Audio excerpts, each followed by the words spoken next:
प्रिय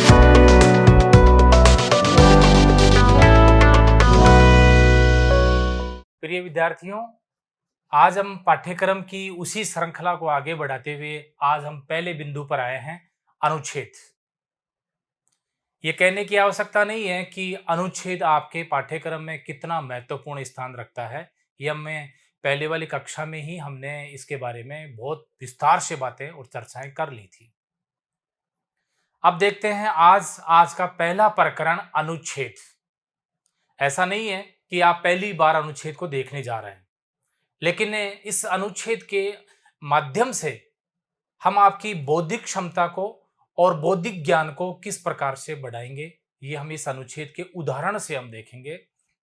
अनेक अनुच्छेद हम आपके लिए लेकर आएंगे और उन अनुच्छेदों से बनने वाले अनेक प्रश्नों को कैसे हम हल करें और किस प्रकार के प्रश्नों की प्रकृति होगी, ये सब हम आज की कक्षा में हम बताने वाले हैं। और देखिए, क्योंकि प्रकरण अनुच्छेद है और अनुच्छेद से संबंधित कुछ बातें जो परीक्षा में नहीं पूछी जाएगी, लेकिन फिर भी हमें इनका ज्ञान होना आवश्यक है।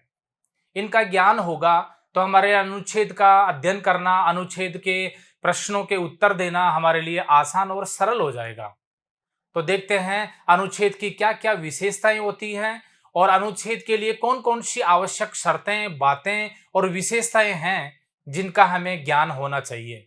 यकीन मानिए, हम इस प्रकरण को इस प्रकार से पढ़ने जा रहे हैं कि भविष्य में कभी भी आप इसी परीक्षा में नहीं, सीयूईटी की परीक्षा नहीं, आने वाली और भी अनेक परीक्षाओं में जहां ये प्रकरण जुड़ा रहेगा, अनुच्छेद आपके पाठ्यक्रम में होगा, आप बहुत आसानी से और सरलता से सारे सवालों के सही जवाब देने वाले हैं। ध्यान से सुनिए और देखिए।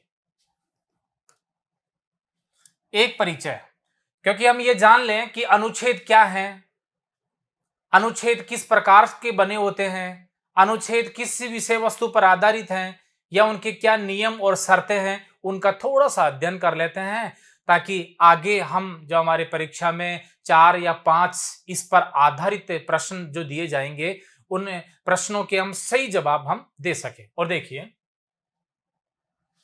अनुच्छेद किसी एक भाव या विचार या तथ्य को एक बार एक ही स्थान पर व्यक्त करता है, इसमें अन्य विचार नहीं रहते हैं। सबसे महत्वपूर्ण बात अनुच्छेद की है कि अनुच्छेद जो भी होगा, उस अनुच्छेद में किसी एक ही बात पर पूरा ध्यान केंद्रित होगा। पूरा लेख या यूं कहे कि पूरे वाक्य किसी एक ही विषय पर आधारित होंगे। एक भाव होगा, विचार होगा या तथ्य होगा, किसी भी एक, उसी के बारे में एक ही स्थान पर एक ही एक अनुच्छेद के रूप में लिखा जाएगा। बात बहुत सामान्य सी है, लेकिन यह जानना इसलिए आवश्यक है क्योंकि इसके बाद में जो हमारे प्रश्न हमको दिए जाएंगे, उन प्रश्नों को किस प्रकार से हम हल करेंगे, उसमें ये आपकी मदद करने वाले हैं। और देखिए, दूसरी बात, अनुच्छेद के वाक्य समूह में उद्देश्य की एकता रहती है। अप्रासंगिक बातों को हटा दिया जाता है, यानी कि सार गर्भित होते हैं अनुच्छेद। अनावश्यक और भाषा विस्तार या वाक्य विस्तार से उनको सदैव दूर रखा जाता है। सार गर्भित और महत्वपूर्ण बातों को ही, वाक्य को ही और चुने हुए शब्दों को ही इसमें स्थान दिया जाता है। आपको भी इनसे बचना है। जब उत्तर का चयन करेंगे तो अनावश्यक विस्तार अगर है उसका, उससे बचें। सटीक और सही जवाब तक ही आपको पहुंचना है। और देखिए, नंबर 3 है, अनुच्छेद के सभी वाक्य एक दूसरे से गठित और संबंध होते हैं। अनुच्छेद में प्रारंभ के वाक्य, मध्य और अंतिम वाक्य से पूरी तरह से एक दूसरे से प्रासंगिकता रखते हैं या यूं कहें संबद्धता रखते हैं। किसी प्रकार से ऐसा नहीं है कि किसी एक बात को बताते बताते किसी दूसरी विषय पर या दूसरी बात पर चले गए हैं। उसी का विस्तार या उसी बात को पुष्ट करने के लिए आगे के वाक्य पहले वाले वाक्य से जुड़े रहते हैं। नंबर 4 है, अनुच्छेद एक स्वतंत्र और पूर्ण रचना है जिसका कोई भी वाक्य अनावश्यक नहीं होता है। यह भी याद रखें। ये सारी बातें हम पहले से ही अगर अपने दिमाग में और मस्तिष्क में ये बातें रखेंगे तो हमारे लिए इस अनुच्छेद को हल करना और इसके जवाब देना बहुत सरल और आसान हो जाएगा। और देखिए, पूरी तरह से अनुच्छेद एक स्वतंत्र पूर्ण रचना है जिसका कोई भी वाक्य अनावश्यक नहीं होता है। महत्वपूर्ण बात है, कोई भी वाक्य अनावश्यक नहीं होता है। वो प्रत्यक्ष या अप्रत्यक्ष रूप से आपसे सवाल में किसी न किसी प्रकार से महत्व रखता ही है। तो हम किसी शब्द को, किसी वाक्य को या किसी बात को दरकिनार नहीं कर सकते हैं। और देखिए आगे, उच्च कोटि के अनुच्छेद लेखन में विचारों को इस क्रम में रखा जाता है कि उनका आरंभ, मध्य और अंत आसानी से व्यक्त हो जाएं। विचारों को, जैसा कि पहले बिंदु में ही स्पष्ट हो गया था कि अनुच्छेद एक विचार, एक भाव, एक तथ्य, एक विषय पर आधारित होते हैं। और यहां यही बात बताई जा रही है कि अनुच्छेद में कोई भी विचार होगा उसको तीन क्रमों में रखा जाएगा, तीन टुकड़ों में या तीन भागों में, प्रारंभ, मध्य और अंत। उसकी सामान्य जानकारी, उसकी और थोड़ी सी महत्वपूर्ण और विस्तार की जानकारी, और उसकी बहुत महत्वपूर्ण जानकारियां किसी भी विषय। एक उदाहरण से हम इसको और भी आगे स्पष्ट करने वाले हैं, लेकिन आप इतना समझ लीजिए कि अनुच्छेद में एक विचार होगा और उस विचार से संबंधित सारी बातें या आपके सारे प्रश्नों के जवाब दिए जाएंगे या प्रयास किया जाएगा। कभी ऐसा नहीं होगा कि आपको लगेगा कि अपूर्ण है, अधूरा है, ऐसा नहीं होगा। आखिरी और नहीं, 6 नंबर पर है, अनुच्छेद सामान्यतः छोटा होता है किंतु इसकी लघुता या विस्तार विषय वस्तु पर निर्भर करता है। यह महत्वपूर्ण है। हमारे पाठ्यक्रमानुसार लगभग 250 से 300, इसमें थोड़ी बढ़ोतरी और हो सकती है, 300 या 350 के शब्दों के आसपास का आपका अनुच्छेद होगा। यानी ये मान के चलिए 300 शब्दों का लगभग एक अनुच्छेद होगा। और क्योंकि कंप्यूटर बेस्ड ये परीक्षा है, कंप्यूटर पर आधारित है और कंप्यूटर की स्क्रीन पर ये अनुच्छेद आपको प्रदर्शित करेगा, तो ये तो आपको पता ही होगा कि कंप्यूटर की स्क्रीन पर, फुल स्क्रीन पर इसको कैसे देखें। कई बार ये होता है कि अनुच्छेद एक ही स्क्रीन में नहीं आ रहा है, आगे टूट रहा है और हम उसी को अपना पूरा मान करके सवाल का जवाब गलत दे देते हैं। तो ऐसा भी नहीं करें। ये टेक्निकल चीजें आप कंप्यूटर वालों से या एक बार अभ्यास के माध्यम से इसको दूर कर लेंगे।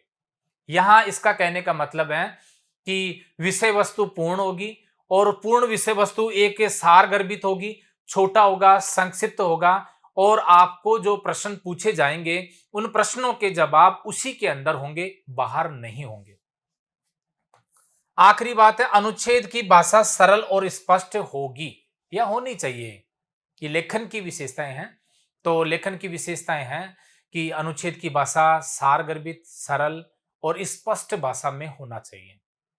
लेकिन यह आवश्यक नहीं है, क्योंकि भाषा की प्रौढ़ता बहुत आगे तक बढ़ जाती है। हिंदी भाषा की प्रौढ़ता के दर्शन इसमें आपको देखने को मिलेंगे। एकदम सरल नहीं, कोई प्राथमिक कक्षाओं का पाठ नहीं आएगा। आपका स्नातक स्तरीय आप पाठ्यक्रम में प्रवेश लेने जा रहे हैं और आपका बेस बनाया गया, आपका आधार बनाया गया है कक्षा 12, 12वीं कक्षा की एनसीईआरटी और 12वीं कक्षा यानी स्कूल शिक्षा की उच्चतम क्लास। तो उसमें थोड़ा सा आपको भाषा का स्तर, प्रौढ़ता देखने को मिलेगी। लेकिन ऐसा नहीं है कि उसमें कोई उलझी हुई बात होगी, स्पष्ट बात होगी और सरल शब्दों में, सरल भाषा शैली में आपको यह दिया जाएगा। तो आप इन चीजों को एक बार देख लेंगे और याद रख लेंगे कि किस प्रकार के अनुच्छेद होते हैं और उनमें क्या क्या विशेषताएं उनमें पाई जाती हैं।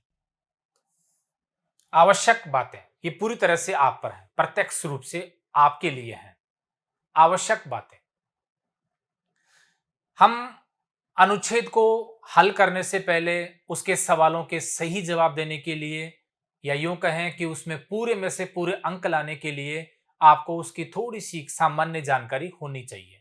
और देखिए कौन कौन सी हमने ये सामान्य जानकारियां बनाई है जिन पर हमारा मुख्य ध्यान केंद्रित रहेगा। नंबर 1 है, संपूर्ण अनुच्छेद को गंभीरता से पढ़ें। परीक्षा में अनुच्छेद दिया हुआ आएगा, कई बार कई विद्यार्थी क्या करते हैं कि अनुच्छेद को नहीं पढ़ते हैं और सीधे ही प्रश्नों पर चले जाते हैं और पहले ही प्रश्न को पढ़ते हैं कि क्या पूछा गया है और फिर कोशिश करते हैं कि उस अनुच्छेद में वो कहां लिखा हुआ है उसको ढूंढे उत्तर दें। यकीन मानिए कि वो गलत होने वाला है, उसकी संभावनाएं अधिक है गलत होने की, क्योंकि पूरा अनुच्छेद एक दूसरे से संबद्धता रखता है। आप जो देख रहे थे वो बात आगे जाकर के किस प्रकार से बदल दी जाती है या किस प्रकार से उसको पुष्ट किया जाता है या उसका विस्तार या उसकी स्पष्टता क्या है, वो आपने देखा ही नहीं। और आपने प्रारंभिक बात को ही आधार मानकर, सत्य मानकर के, तथ्य मानकर के आपने उसका जवाब दिया। परीक्षा में, प्रश्न पत्र में जो अनुच्छेद दिया जाएगा उसके लिए पहली और आवश्यक और अनिवार्य शर्त है कि उसे पूरे अनुच्छेद को आप गंभीरता से पढ़ें। यह शब्द बहुत महत्वपूर्ण है, गंभीरता से। एक तो पढ़ना और एक गंभीरता से पढ़ना। तो आपको किस प्रकार से पढ़ना है? गंभीरता से पढ़ना है, यानी कि आपका ध्यान पूरी तरह से उस गद्यांश पर ही होना चाहिए, उस अनुच्छेद पर ही होना चाहिए। आपका ध्यान और कहीं इस प्रकार से नहीं होना चाहिए कि समय तो बहुत कम है, मुझे जल्दी से इसे हल करना है, तो फिर आप नहीं करने वाले हैं। और जितना संभव हो अनुच्छेद को आप प्रारंभ में ही चुन लें। आपको कुल 40 प्रश्नों के जवाब देने हैं और उन्हें 40 प्रश्नों में हालांकि हो सकता है कि पहले ये अनुच्छेद ही आए और कई विद्यार्थी ऐसे करते हैं कि आगे बढ़ जाते हैं कि इनको बाद में करेंगे और बाद में समय कम रह गया 5 मिनट या 10 मिनट, तो बड़ी समस्या आने वाली है। आप पहले अनुच्छेद को करें और उसके लिए एक सुनियोजित योजना से चलें और वह पहली योजना है गंभीरता। उसको इस प्रकार से पढ़ें कि आप उसको पढ़ रहे हैं तो आपको पूरा याद हो रहा है, आपने अपने मस्तिष्क में उसे उतार लिया है और उसने उससे ही एक पाठ मानकर, एक अध्याय मानकर और एक बड़ी रचना मान करके उसको पूरी तरह से याद रखें। पहले की बातें अब पढ़ रहे हैं, आगे पढ़ने वाले हैं, सारी बातों को एक योजना में जोड़ लें, गंभीरता से अध्ययन करें। दूसरी बात है विषय या बिंदु पर ध्यान केंद्रित करें। किस विषय पर है? हो सकता है पर्यावरण पर हो सकता है साहित्य की किसी बात पर हो सकता है किसी विज्ञान के आविष्कार पर हो या विज्ञान पर हो, मानव जीवन पर हो, सामाजिक जीवन पर हो, राजनीतिक जीवन पर हो, किसी कंप्यूटर पर हो या और किसी विषय पर हो सकता है, किसी प्रकरण, बिंदु या किसी विषय पर है। आपको उस पर पूरा ध्यान दे लेना है और आपको अपनी रुचि जागृत कर लेनी है। कई बार यह होता है कि मुझे इस विषय का ज्ञान बहुत कम है और इसके बारे में तो हम जानते ही नहीं है। जैसे मान लीजिए कि कोविड-19 पर आ गया, तो आप कहेंगे कि हम तो कला विषय के और कला संकाय के विद्यार्थी हैं, हमारा तो विज्ञान से कोई वास्ता ही नहीं है और विज्ञान की जानकारी हमारी अल्प है या कम है। घबराए नहीं, बिल्कुल, क्योंकि वो जानकारी आपसे नहीं पूछी जाएगी।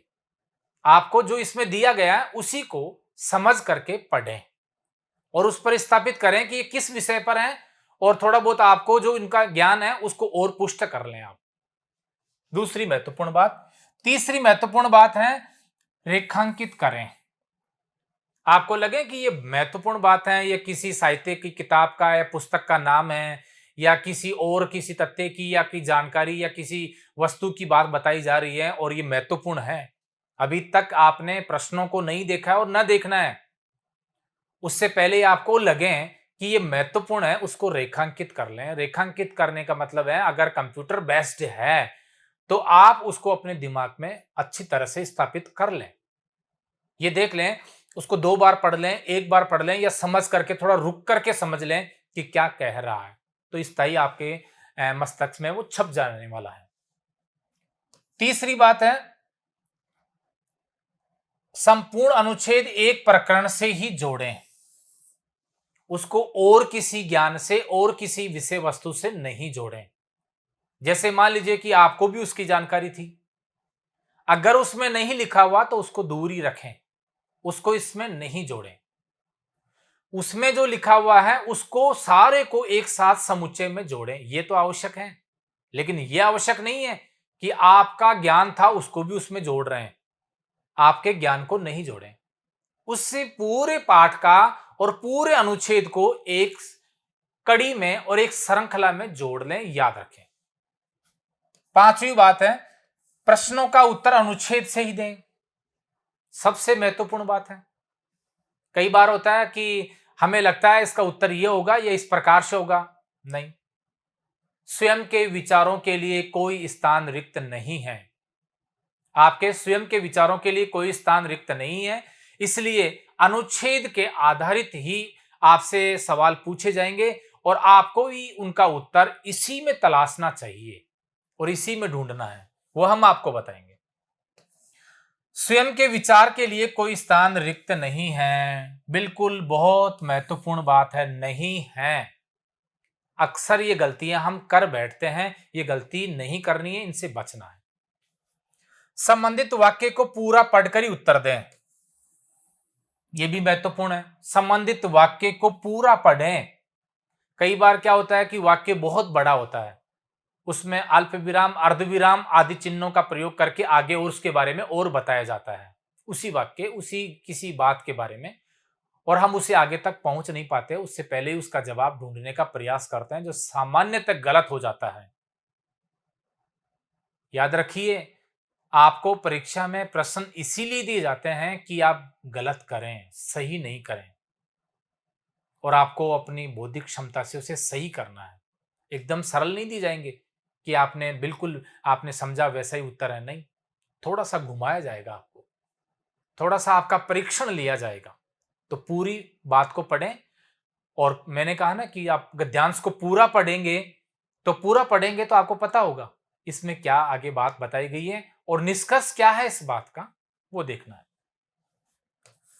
आठवीं बात है, प्रश्न का उत्तर अनुच्छेद के शब्दों में ही होना चाहिए। हालांकि विकल्प दिए भी होंगे और विकल्प में ही आपका उत्तर चुनना है, आपको लिखना नहीं है।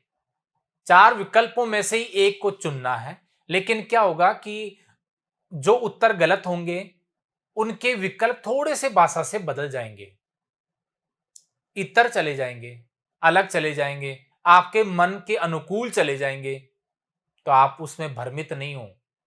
आप ये नहीं सोचे हाँ ये बिल्कुल सही बात है और यही उत्तर होगा, नहीं। अक्सर हम ये गलतियां कर बैठते हैं, ये नहीं करनी है। संबंधित शब्दों का ही चयन करें। उत्तर अगर उन्हीं शब्दों में लिखा हुआ तो अधिक श्रेष्ठ और सही है। यह अलग बात है कि नहीं है और थोड़ा सा उसको विकृत किया गया है, थोड़ा सा उसको बदला गया है, तब आपका उत्तर वो होगा। लेकिन जो दिए गए विकल्प हैं उनमें श्रेष्ठ क्या होगा वो आपका उत्तर होगा और वही उत्तर होता है। ध्यान आत्म केंद्रित और धैर्य होना चाहिए। बिल्कुल धैर्य अवश्य है। धैर्य की आवश्यकता इस अनुच्छेद में ज्यादा रहती है। हो सकता है कि और विषय वस्तु में आपसे कोई प्रश्न पूछे जाएं और आप जल्दबाजी में टिक कर दें और सही कर दें।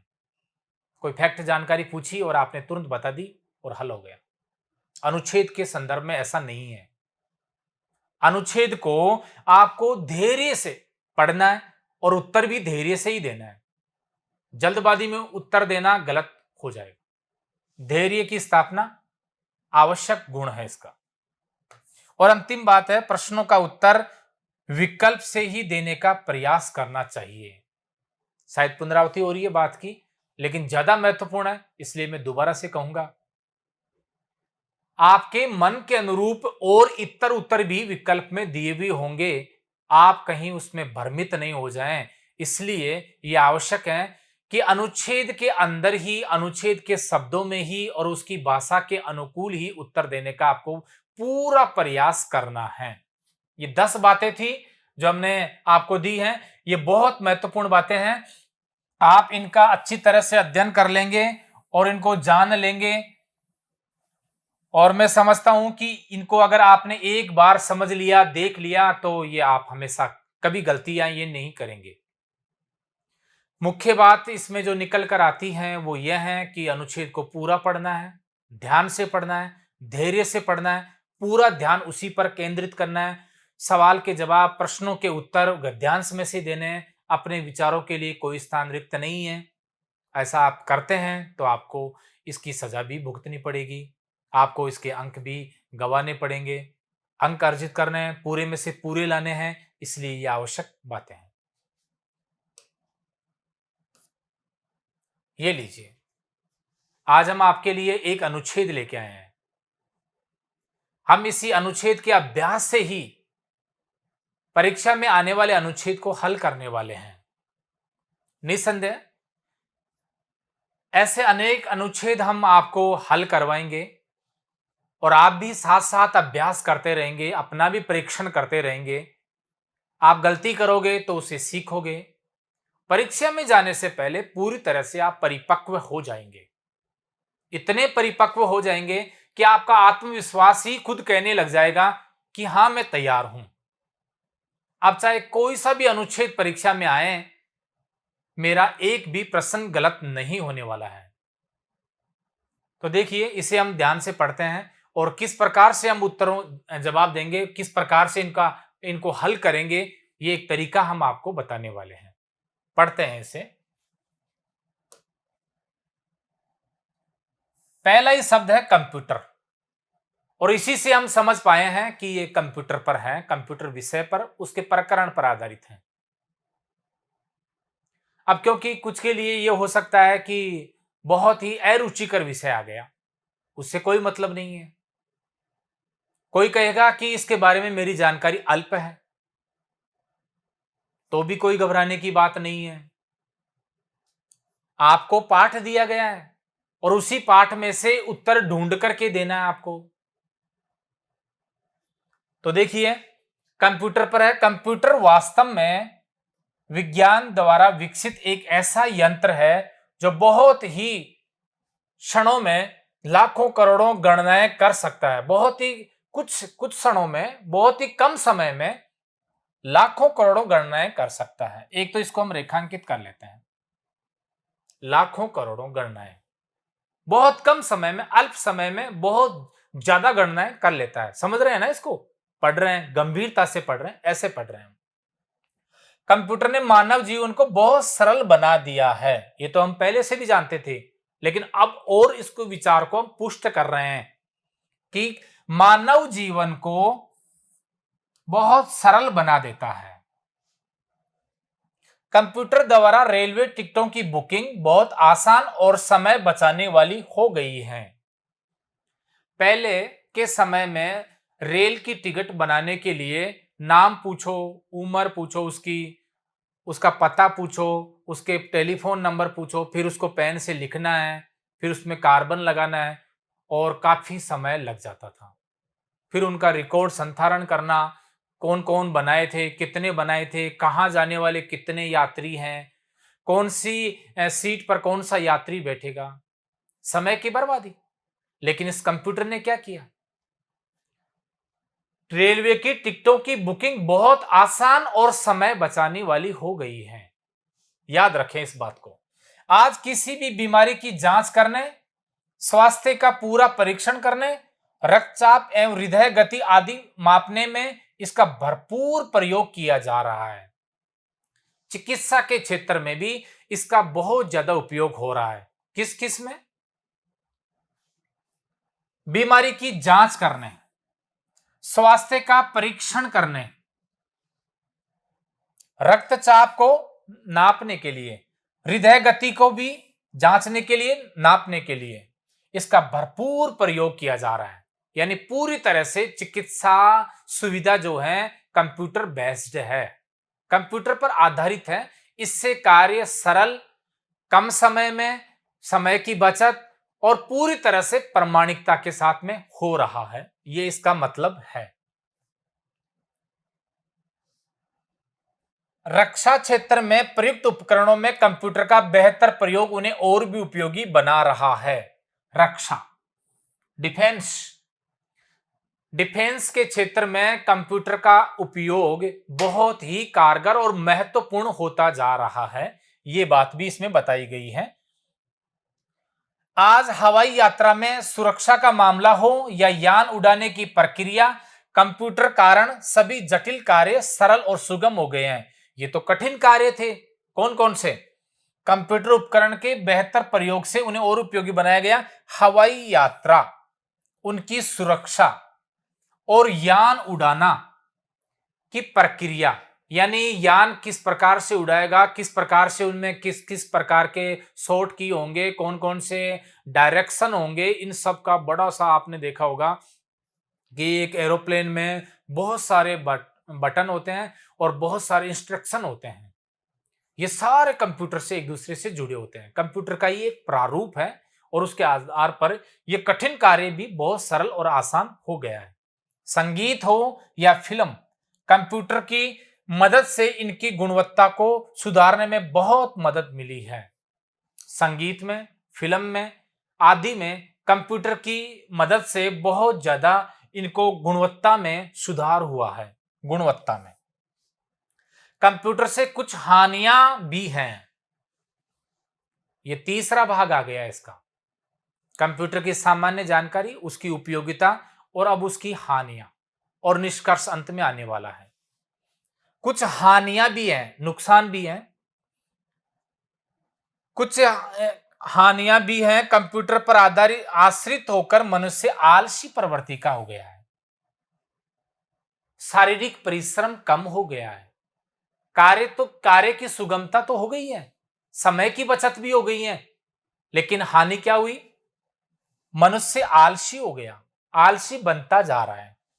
कंप्यूटर के कारण बच्चे आजकल घर के बाहर खेलों में रुचि नहीं लेते हैं। ये लीजिए, बिल्कुल ये सत्य बात है। बाहरी जो खेल थे जिनसे बच्चे का शारीरिक, मानसिक और बौद्धिक हर प्रकार से विकास हो रहा था, उन खेलों से बच्चे कतराने लगे हैं और मोबाइल पर या कंप्यूटर पर ही गेम खेल करके अपना समय व्यय कर रहे हैं। इन खेलों को खेलते रहते हैं, इस कारण उनका शारीरिक विकास, बहुत महत्वपूर्ण बात है, शारीरिक विकास ठीक से नहीं हो पाता। कंप्यूटर आज जीवन की आवश्यकता बन गया है, अतः इसका सही ढंग से प्रयोग हम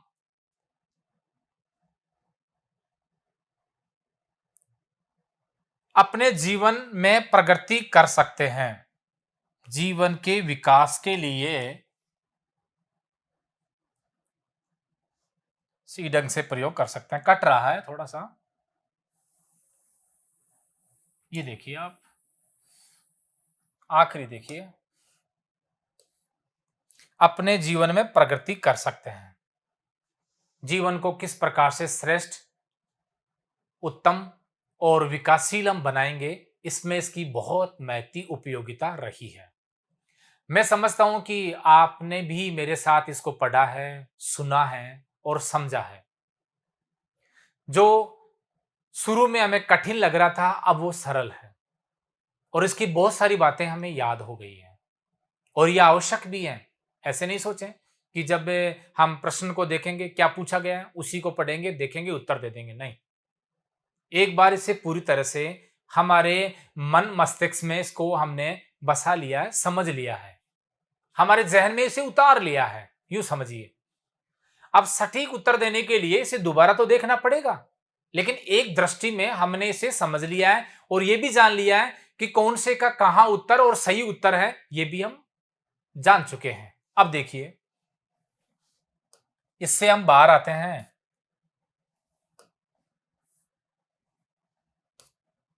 और ये लीजिए, मान लीजिए कि यही अनुच्छेद आपकी परीक्षा में आ गया है और उसके बाद में उसके कम से कम 5 प्रश्न आपको दिए जाएंगे। उन प्रश्नों को किस प्रकार से हल करना और किस प्रकार के वो प्रश्न होंगे, ये हम इसमें देखते हैं। देखिए, पहला है, प्रस्तुत अनुच्छेद का शीर्षक होगा। अंग्रेजी में इसे टाइटल कहते हैं, शीर्षक। मान लीजिए कि ये एक कहानी है, ये एक कथा है, या इतना समझ लीजिए कि ये एक आपकी पुस्तक का एक पाठ है, संपूर्ण पाठ है, पूरा पाठ है। अब इस पाठ का नाम तो रखना पड़ेगा, नामकरण तो करना पड़ेगा। तो वही पूछ रहा है कि इसका शीर्षक क्या होगा, इसका नामकरण क्या होगा। और ये बहुत सरल है।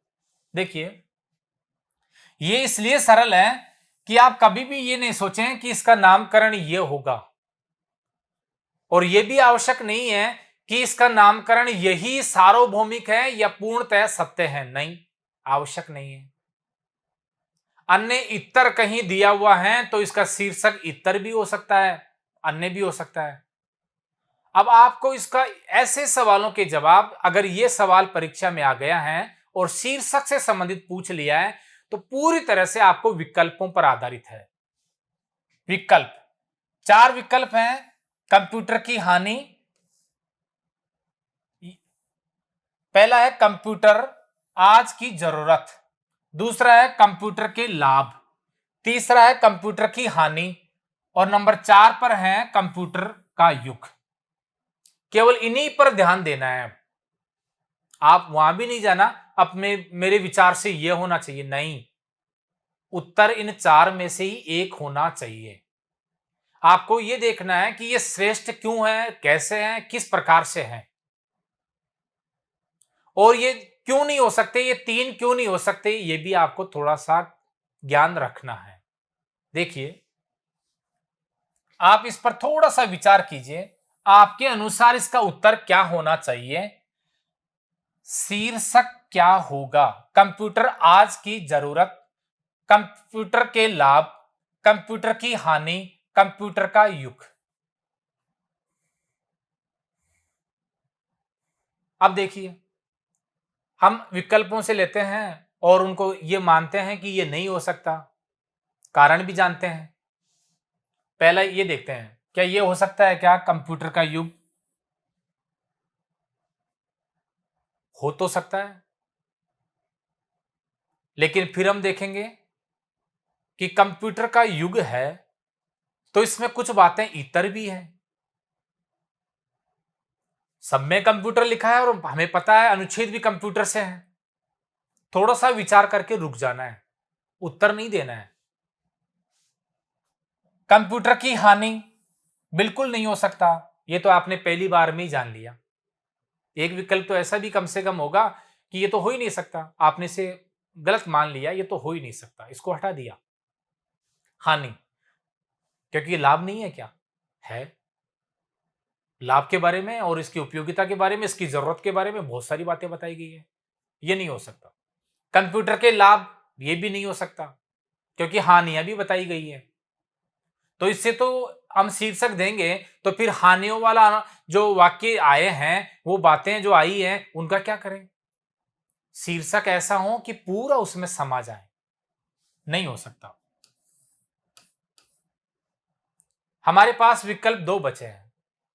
कंप्यूटर आज की जरूरत, बैठ रहा है, बिल्कुल लग भी रहा है, लेकिन हम तुलना कर रहे हैं दोनों में से कि दोनों में से कौन सा एक करें।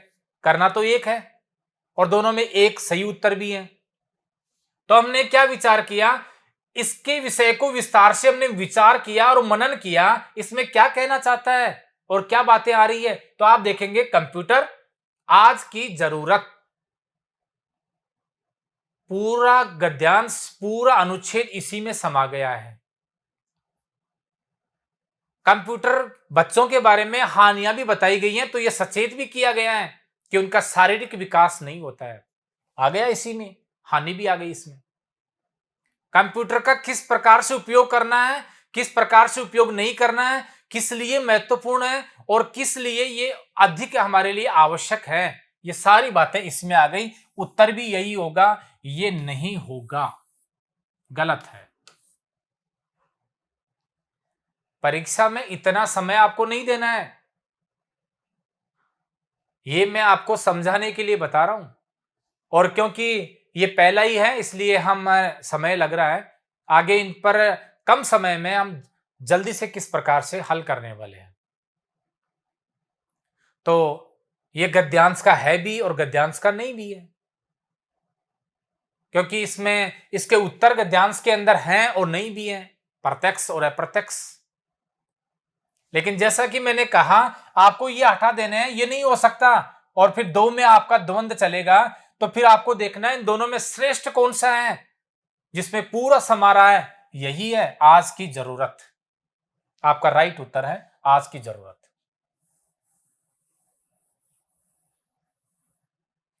दूसरा देखिए, कंप्यूटर से हानि है, पूरी तरह से अनुच्छेद पर आधारित है। और जैसा कि मैंने पहली कक्षा में ही बताया था कि आपके अनुच्छेद में 3 प्रकार के, और 3 प्रकार के अनुच्छेद आपके परीक्षा में आएंगे। तथ्यात्मक पहला अनुच्छेद है और ये तथ्यात्मक ही है, और इसका उत्तर भी तथ्यात्मक ही है। तो देखिए, खेल में रुचि होना, हानि पूछ रहा है। बच्चों का शारीरिक विकास ठीक से न होना, समय की बर्बादी होना, बच्चों की पढ़ाई न होना। नजदीक नजदीक उत्तर है, हो सकता है कि एक अलग हो, और जल्दी से देखेंगे तो लगेगा कि कोई सा भी हो सकता है, सारे ही उत्तर हैं, कहीं गलत तो नहीं छप गया। नहीं, बिल्कुल नहीं, उत्तर एक है, 3 तो गलत है। या तो गलत की पहचान कर लो, कौन से गलत है और क्यों गलत है, या फिर सही सटीक की पहचान कर लो। और मैंने कहा ये तथ्यात्मक है, और ये गद्यांश के अंदर हूबहू आपको मिल जाएगा। क्या पूछा है? कंप्यूटर से हानि। और देखिए, हम गद्यांश में वापस आएंगे। ये लीजिए, हानि कहां लिखा है? कंप्यूटर से कुछ हानियां भी है, यहां लिखा है हानियां भी है। कंप्यूटर पर आश्रित होकर मनुष्य आलसी प्रवृत्ति का बनता जा रहा है, यह विकल्प में नहीं था, छोड़ दिया, इससे कोई मतलब नहीं है। कंप्यूटर के कारण बच्चे आजकल घर के बाहर खेलों में रुचि नहीं लेते हैं, यह भी विकल्प में नहीं था। चलो, और इस पर खेल खेलते रहते हैं, इस कारण उनका शारीरिक विकास ठीक से नहीं हो पाता। बिल्कुल, आप दोबारा देख लेना उसको, यही है, उनका शारीरिक विकास ठीक से नहीं हो पाता, हूबहू मिल जाएगा आपको। आपने यही पढ़ा था, यहां ये था तो आपने टिक कर दिया, नहीं, पूरा पढ़ो इसको, वाक्य को। शारीरिक विकास ठीक से नहीं हो पाता, कई बार नहीं को हटा देते हैं और आप सोचते हैं कि यही लिखा है, तो भी सावधानी से, ध्यान से पढ़ना है, ध्यान से उसको मिलान करना है, समझना है। और देखिए, क्या यही था? कंप्यूटर से हानि है, और ये देखिए दूसरा ही विकल्प है, बच्चों को शारीरिक विकास ठीक से न होना, यही बात है, नहीं न, ये भी है, ये नहीं होता तो उत्तर भी नहीं होता, इसलिए है, वही भाव है, उत्तर भी यही होगा। अब देखिए, विकल्प कौन से नहीं है और क्यों नहीं है। देखिए, बच्चों की पढ़ाई न होना, नहीं लिखा, ऐसा नहीं लिखा तो ये उत्तर नहीं है, बिल्कुल नहीं है। खेल में रुचि होना, नहीं होना तो था, होना नहीं, हम जल्दबाजी में पढ़ करके यही समझ ले तो उत्तर कर दें, गलत, गलत है। समय की बर्बादी होना, समय की बर्बादी होना, ये थोड़ा सा भ्रमित कर सकता है आपको। आपको लगता तो है कि बच्चे कंप्यूटर से खेलते हैं, कंप्यूटर पर गेम खेलते हैं, खेल खेलते हैं, तो बहुत समय बर्बाद करते हैं, लेकिन क्या गद्यांश में लिखा है क्या ऐसा? नहीं लिखा, इसलिए आपका ये उत्तर नहीं होगा। बताई थी ना मैंने विशेषताएं और प्रमुख आवश्यक बातें, निर्देश, कि आपके स्वयं के विचारों के लिए कोई स्थान नहीं है, ये वही बात है, और आप जल्दबाजी में ये गलती करने वाले थे, इसलिए ये उत्तर नहीं है। इसलिए अनुच्छेद को समझने की, पूर्व योजना की और अभ्यास की पूर्णतया में आवश्यकता है। नंबर 3 पर देखिए, कंप्यूटर के जटिल कार्य है। जैसे ये पढ़ा, आप अनुच्छेद को दोबारा जाओगे, उस पर विकल्प, उस पर वापस जाओगे कि अनुच्छेद में कहां लिखा हुआ है जटिल कार्य, और उन सबको हो सकता है रेखांकित किए भी हो, नहीं हो तो आप फिर उनको दोबारा से अपना ध्यान केंद्रित कर लीजिए, जटिल कार्यों में कौन कौन से दिए हुए हैं। ये जल्दी का काम बिल्कुल भी नहीं है, ध्यान से और धैर्य से उसको देखना है। जटिल कार्य, हम चलते हैं वापस, और जटिल कार्य विकल्प आप नहीं देख रहे हैं, और देखिए ढूंढो उसको, कहां पर लिखा है जटिल कार्य, तो आप देखो उसको ढूंढ पाओगे। सरल बना दिया, कंप्यूटर द्वारा टिकटों की बुकिंग आसान वाले हो गया, आज किसी भी बीमारी की परीक्षण भरपूर उपयोग किया जा रहा है, क्षेत्र में कंप्यूटर का उपयोग बेहतर उपयोग बना रहा है। आज हवाई यात्रा सुरक्षा का मामला हो, यान उड़ाने की प्रक्रिया, कंप्यूटर के कारण सभी जटिल कार्य, यहाँ लिखा है देखो, यहाँ लिखा है जटिल कार्य, बिल्कुल। तो इससे आगे नहीं है उत्तर, तो इसके पीछे रह गया, पूर्ण विराम आ गया ना, इससे पीछे उत्तर रह गया। ये आपको भ्रमित करने के लिए, घुमाने के लिए और गलत करवाने के लिए आपको ये पूछा गया। और देखिए अब वाक्य कहां से प्रारंभ हो रहा है, यहां से प्रारंभ हो गया और यहां तक है, ये इसी के बीच में आपका उत्तर है। क्या क्या कठिन कार्य हैं हवाई यात्रा में सुरक्षा? पहला, यान उड़ाने की प्रक्रिया, कंप्यूटर के सभी जटिल कार्य सरल एवं सुगम हो गए हैं। जटिल कार्य हैं जो सरल और सुगम हो गए हैं। मुख्य रूप से दो ही कार्य हुए, या तो हवाई यात्रा में सुरक्षा का मामला हो या यान उड़ाने की प्रक्रिया हो। देख लिया आपने, समझ लिया। अब हम आते हैं हमारे प्रश्न पर। वो क्या कह रहा था प्रश्न, कंप्यूटर के जटिल कार्य हैं, यही है। और इसमें देखो रेलवे टिकट बनाना, ये सारी बातें उस अनुच्छेद में लिखी हुई है। और अगर दोबारा से हमने सही परीक्षण उसका नहीं किया ना, तो हमें लगेगा ये बात तो लिखी है, यही होगा शायद उत्तर दे दिया, गलत हो गया। आपका स्कोर अब हाई नहीं होने वाला, अंक कट गए आपके। और 5 अंकों का है, एक बहुत महत्वपूर्ण है, इसलिए ध्यान से। ये सारी बातें मैंने कहा ना, ये गद्यांश में कहीं ना कहीं रूप में लिखी हुई हैं, लेकिन इस प्रश्न के संदर्भ में कौन सा उत्तर सही है ये जांचना है। तो हमने दो बातें देखी थी ना, एक तो हवाई यात्रा के दौरान सुरक्षा का मामला हो, और दूसरी क्या थी, उसे उड़ाना।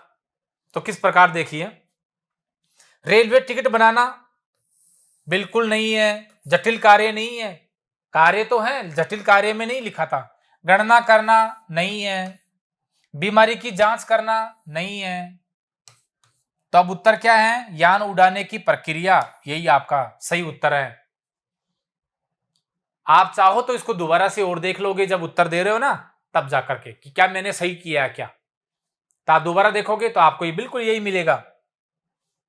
आप भूल गए हो, गद्यांश को पढ़े थे, अनुच्छेद को पढ़े थे, थोड़ी देर बाद में भूल गए हो, दोबारा से पलट कर देख लो ना, उत्तर आपके सामने ही लिखा हुआ है।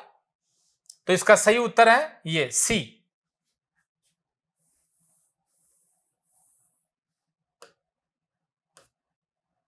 ये लीजिए नंबर 4,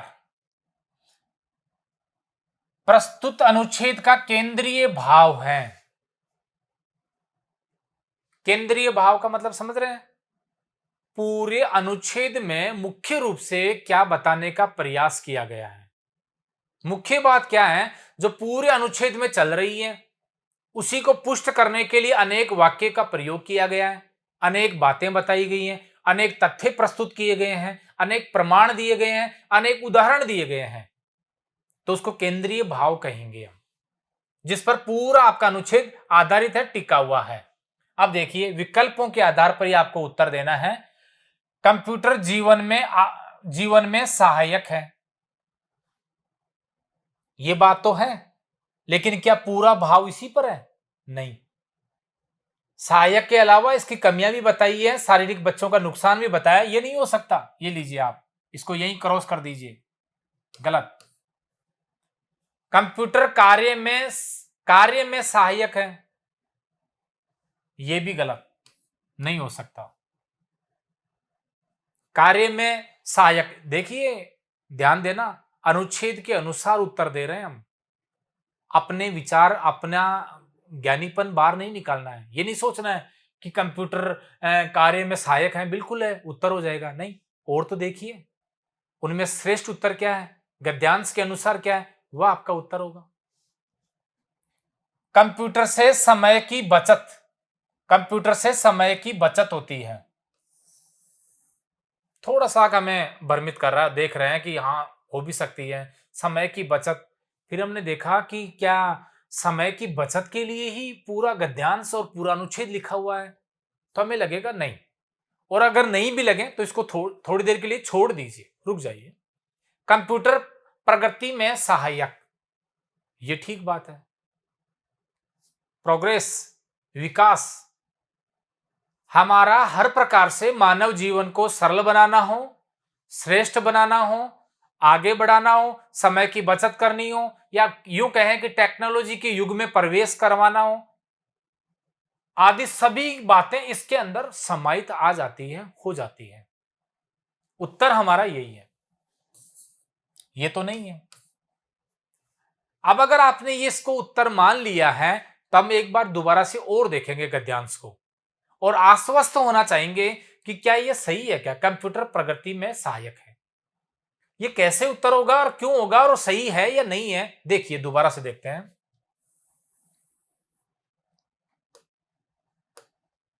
बार बार गद्यांश में जाना पड़ेगा, आपको अनुच्छेद में जाना पड़ेगा। पूरा आपने पढ़ा है, मुख्य बातें शायद आखिरी में हो, देख लो। इस कारण उनका शारीरिक विकास ठीक से नहीं हो पाता। कंप्यूटर आज जीवन की आवश्यकता बन गया है, जीवन की आवश्यकता बन गया है। अतः इसका सही ढंग से प्रयोग कर हम अपने जीवन में प्रगति कर सकते हैं। ये लो, सारी बातें आ गई। जीवन को श्रेष्ठ भी बना रहा है, आसान भी बनाना है, सरल भी बना रहा है, उपयोगी भी बना रहा है, सारी बातें आ गई ना। प्रोग्रेसिव ये आपको बना रहा है, तो प्रगति कर सकते हैं। इसलिए इन सब का निष्कर्ष यहां दिया हुआ है और साफ लिखा है। आपका उत्तर विकल्प में था, यही उत्तर हो गया आपका। आपका उत्तर सही होने वाला है। एक और है, आखिरी सवाल। कंप्यूटर ने मानव जीवन को बहुत रिक्त स्थान, ये खालिस्तान दिया हुआ है, बना दिया है। ये तो और भी सरल है, बहुत आसान है। ये क्यों दिया गया है पता है आपको? ये इसलिए दिया गया है कि आपके पास समय कम हो और आप इसको चुने ही नहीं, इसको समझे ही नहीं, इसकी गद्यांश में वापस आकर के पढ़े ही नहीं, और आपका उत्तर गलत हो सकता है। तो समय की सीमा में रहते हुए इसको उत्तर को सही करने के लिए हमें पुनः गद्यांश में जाकर के हूबहू यही वाक्य ढूंढना है, और उसी वाक्य में इसके बाद में क्या लिखा है वह आपका उत्तर होने वाला है। और देखिए, कंप्यूटर ने मानव जीवन को बहुत बना दिया है, यहां रिक्त स्थान है, यहां क्या आएगा? सरल, आसान, उपयोगी, आलसी। अगर आप अपने मन से ही और बिना गद्यांश को देखे ही उत्तर देने का प्रयास करेंगे तो संभावना गलत होने की ज्यादा है। आप गलत उत्तर दे सकते हैं क्योंकि आपको लगेगा कि कंप्यूटर ने मानव जीवन को आसान बना दिया है। वाक्य तो बन गया और जम भी रहा है और सही भी लग रहा है। कंप्यूटर ने मानव जीवन को बहुत आसान बना दिया है, हम कर देंगे, नहीं, गलत नहीं होगा। आलसी बना दिया है, इसको तो मान लीजिए कि आपने ही पहचान लिया, ये तो नहीं हो सकता। या कई बार कई बच्चे ये भी कर देंगे उत्तर कि हाँ आलसी आया था, तो ये भी क्या मानव जीवन था? क्या बच्चों के लिए था? वो ऐसा वाक्य नहीं है। हम प्रयास कर रहे हैं, हालांकि इसको देखेंगे गद्यांश में, उत्तर वहीं से आएगा। उपयोगी, मानव जीवन को बहुत उपयोगी बना दिया है, नहीं, वाक्य नहीं बन रहा। सही उत्तर क्या है? सरल, बिल्कुल सरल उत्तर, यही पहला ही विकल्प सही है। कंप्यूटर ने मानव जीवन को बहुत सरल बना दिया है। अभी विश्वास भी नहीं करना, अब हम वापस अनुच्छेद में जाएंगे और वहां से पता लगाएंगे कि क्या यह सही है। और देखिए, ये लीजिए आपका अनुच्छेद। अब इसमें देखिए, कंप्यूटर को मानव जीवन को बहुत, और ऐसे लिखा था, कंप्यूटर वास्तव में विज्ञान द्वारा विकसित एक ऐसा यंत्र है जो बहुत ही कम क्षणों में लाखों करोड़ों गणनाएं कर सकता है। कंप्यूटर ने मानव जीवन को, ये लीजिए हूबहू मिल गया आपका, कंप्यूटर ने मानव जीवन को बहुत, और आगे क्या लिखा है? ये सरल बना दिया है, यही वाक्य है, सरल। अब आपको क्या चुनना है? सरल। आपका उत्तर और कुछ नहीं हो सकता, केवल क्या हो सकता है? सरल। इसके लिए समय चाहिए, गलत तो कभी नहीं होने वाला, लेकिन जल्दबाजी में अपने विचारों को स्थान देते हुए आप इसको गलत कर सकते हैं। इसी गद्यांश में आना है, रिक्त स्थान वाले इस प्रकार से आपको हल करने हैं। अब बताइए, आप आपके इस अनुच्छेद में कुल 5 प्रश्न दिए गए थे, 1 2 3 4 5, और पांचों के विकल्प थे। कोशिश थी कि पहला अनुच्छेद है इसलिए आपको सरल सा दिया जाए। आप भी अपना परीक्षण करें, और यदि आपको लगे कि मेरे तो 1 2 ही सही हो रहे हैं तो आपको अभ्यास की और महती आवश्यकता है। हम इसी अभ्यास, इसी प्लेटफॉर्म पर आपका और अभ्यास करवाएंगे। मैं आपको विश्वास दिला सकता हूं कि अनुच्छेदों के इसी अभ्यास की प्रक्रिया में आने वाली परीक्षाओं में आप अनुच्छेद से पूछने वाले सवाल कभी गलत नहीं करोगे और पूरे के पूरे आप सही करने वाले हैं। और दूसरा अनुच्छेद लेकर और अभ्यास लेकर हम फिर आएंगे। आज के लिए इतना ही है। धन्यवाद।